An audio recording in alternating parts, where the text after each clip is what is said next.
Yay! Good morning, entrepreneur. My name is Christian Brown, and today we're going to be talking about The Magic of Thinking Big by David J. Schwartz. Bam! Chapter 3, Build Confidence and Destroy Fear. Part 3. In this section, we're going to be talking about two things. The first one is things that destroy confidence, and the second thing is actionable things you can do to build confidence. So let's get started. Why do we fear other people? Why do we feel self-conscious around others? What's really behind shyness, and what can we do to get rid of it?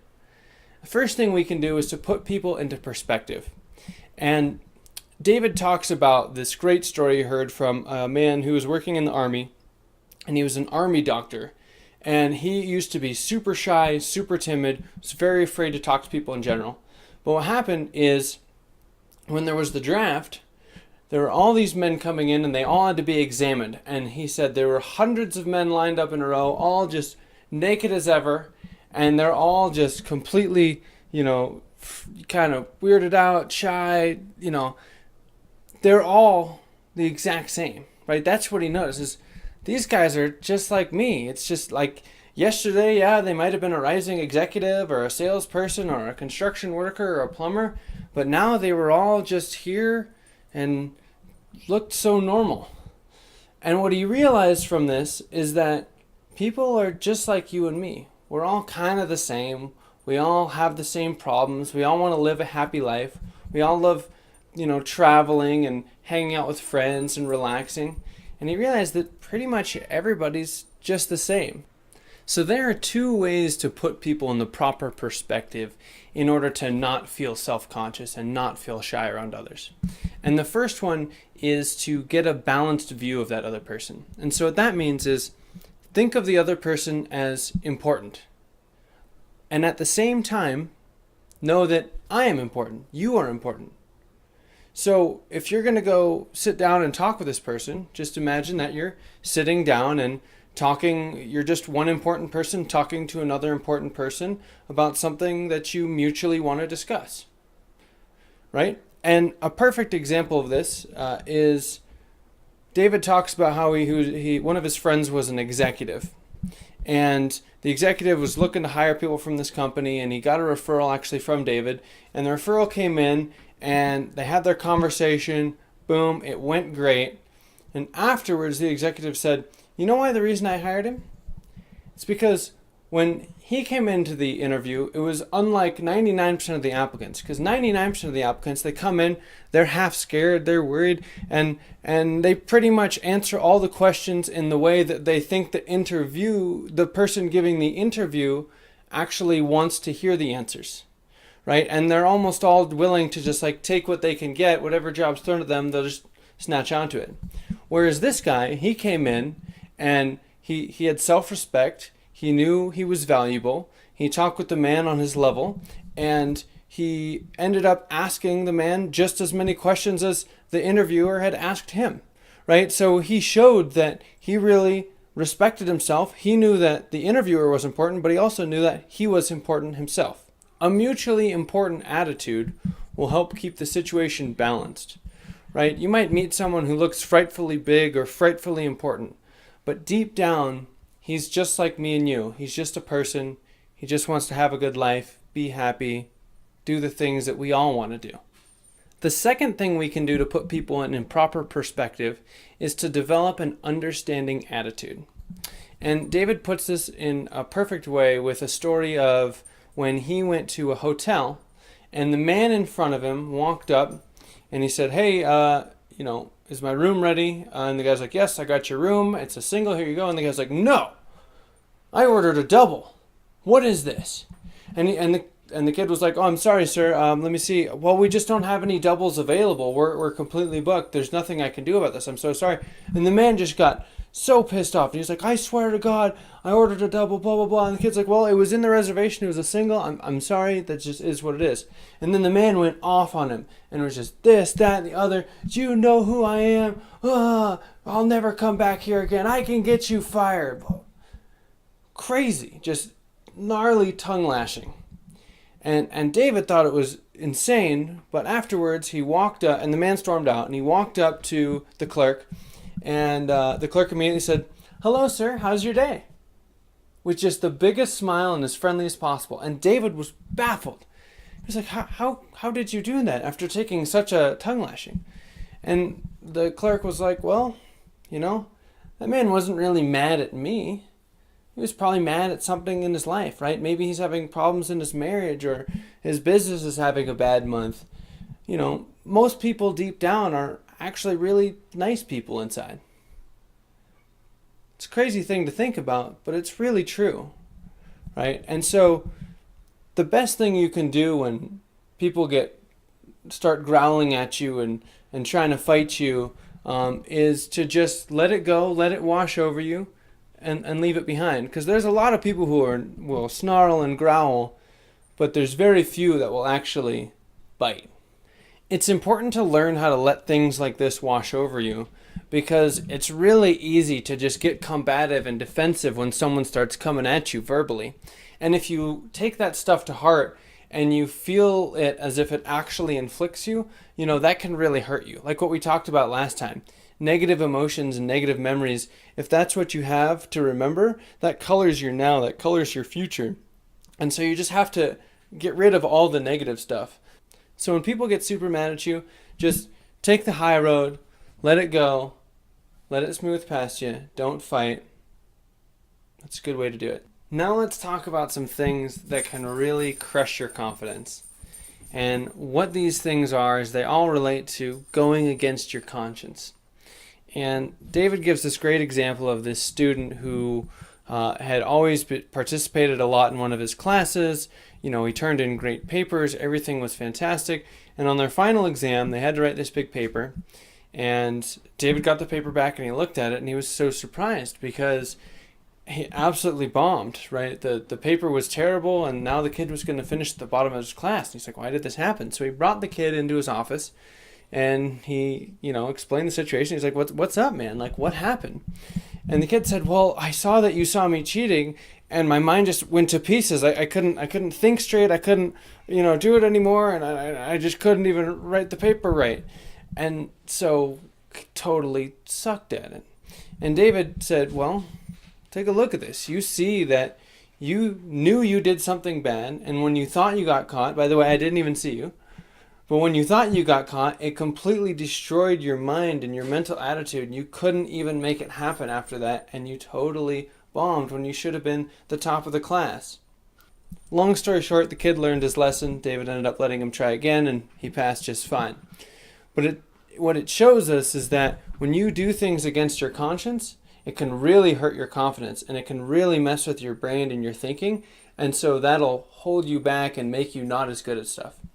Another perfect example of this he talks about is, someone who might be having an affair with someone else outside of their marriage.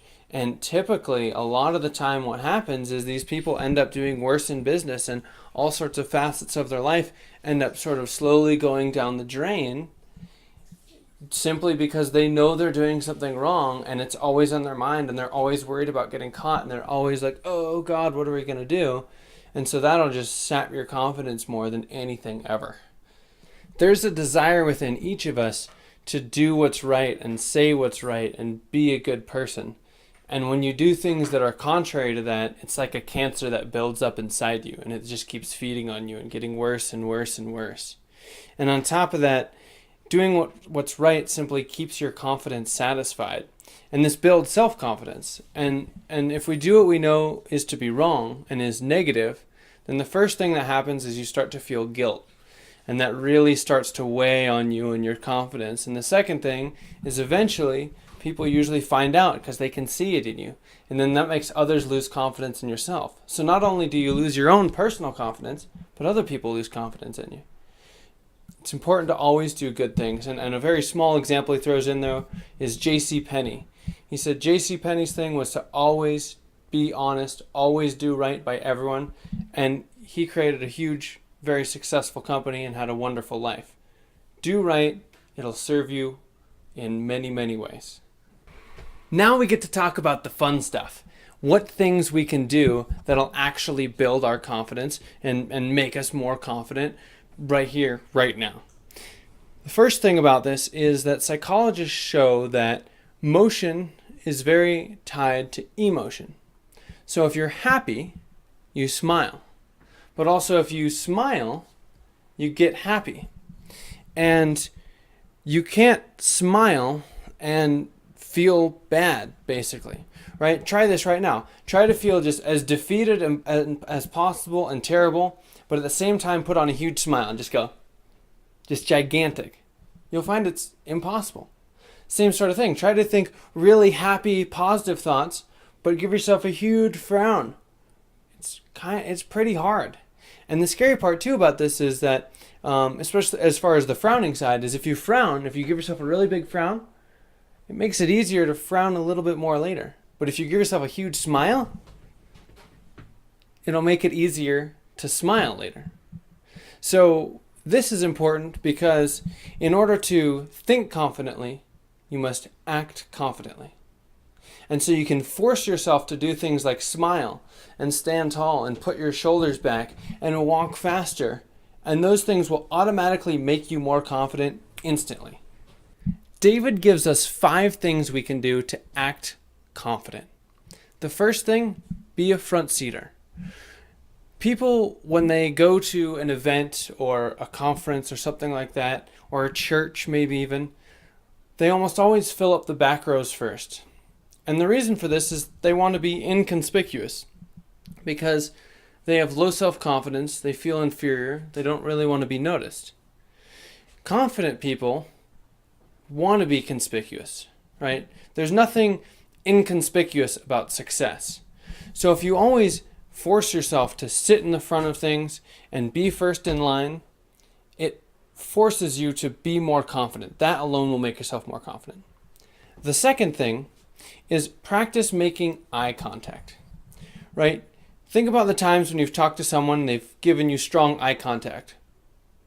I would bet that you always think, wow, that person, unless you think something strange like they're creepy, you're thinking, wow, this person's confident, right? They've got the gaze on me.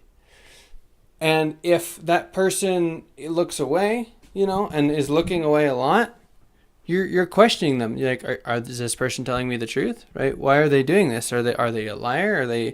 Do they feel guilty of something? What is this person? Why aren't they looking me in the eyes? Right? It even makes it hard to pay attention to talking to them. So, second thing you can do, look in people's eyes. Make eye contact, strong eye contact. That'll make you feel more confident and look more confident. The third thing you can do is walk 25% faster.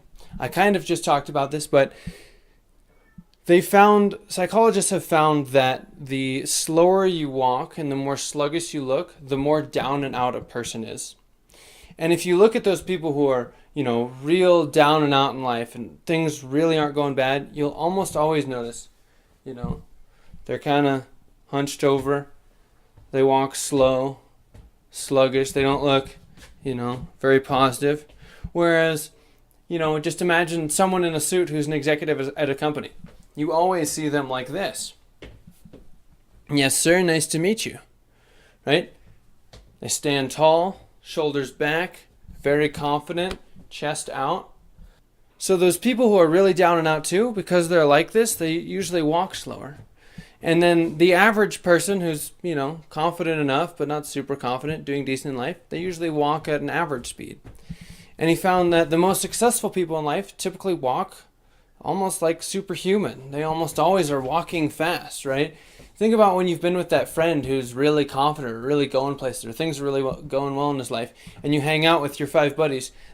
That one guy that's just a little bit ahead of everybody else, right? It's because he's got that super confidence. And so this is one more thing you can do to just automatically give yourself more confidence, is to stand tall and proud and walk quickly to places. Everywhere you go, make it known through your walking that you're going to go somewhere and what you're going to do in 15 minutes, you're going to succeed at. The fourth thing you can do is to practice speaking up.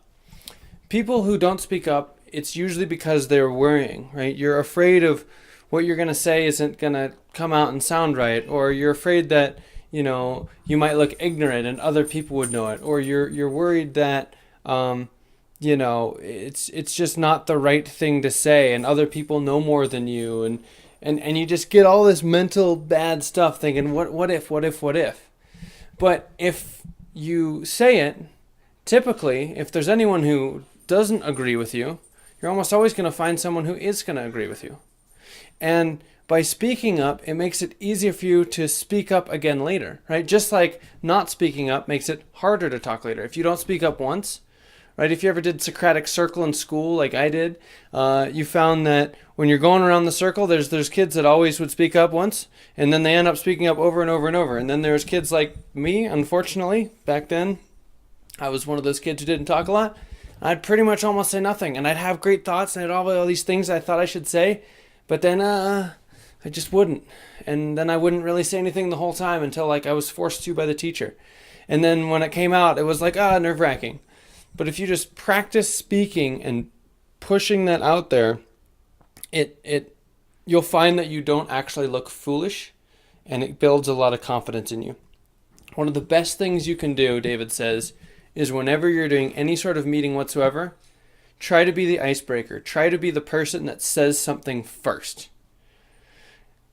On top of that, if you think about it, there's probably other people in the crowd who are thinking the same way as you and too worried to talk. And if you're the first person to talk, they're all probably going to look at you and be like, yeah, that's great. So always talk, always speak up. The more you do it, the easier to get. It'll build you confidence. And the very last thing is simply smile big, right?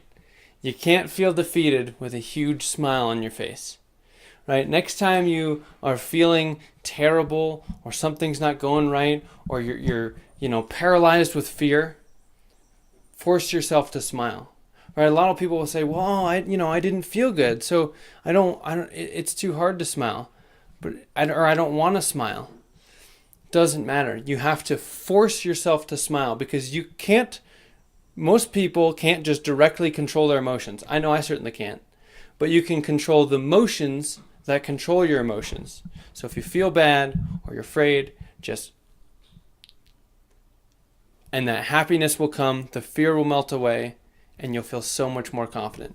I really got to hit home on this too, because I've used this, I've probably used this at least weekly for 5 years or something. Like once I learned this, it was the best thing ever, because you can have really horrible things that happen in your life. And I'd say more than 9 out of 10 times you can sit down and feel terrible and sad and everything's awful. And if you just ridiculous, just give yourself a freaking ridiculous smile and just force yourself to be like, like I look ridiculous, I sound ridiculous. Within 2 minutes of forcing yourself nonstop to smile, you will feel so much better. Every time. And whenever I was going off to work and I didn't feel like work, I was like, oh, it's going to be a long day. Right before getting to work every day, I force myself for a minute or two to just go, right? If I'm not feeling it, and it'll just completely change the tide of your day and make your day so much better.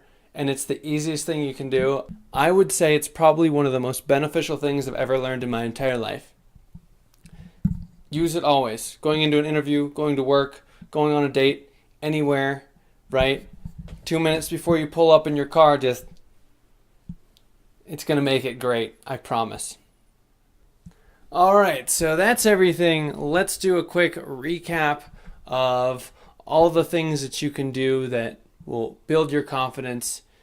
First one, put people in proper perspective. Understand I'm important, you're important, he's important, we're all important.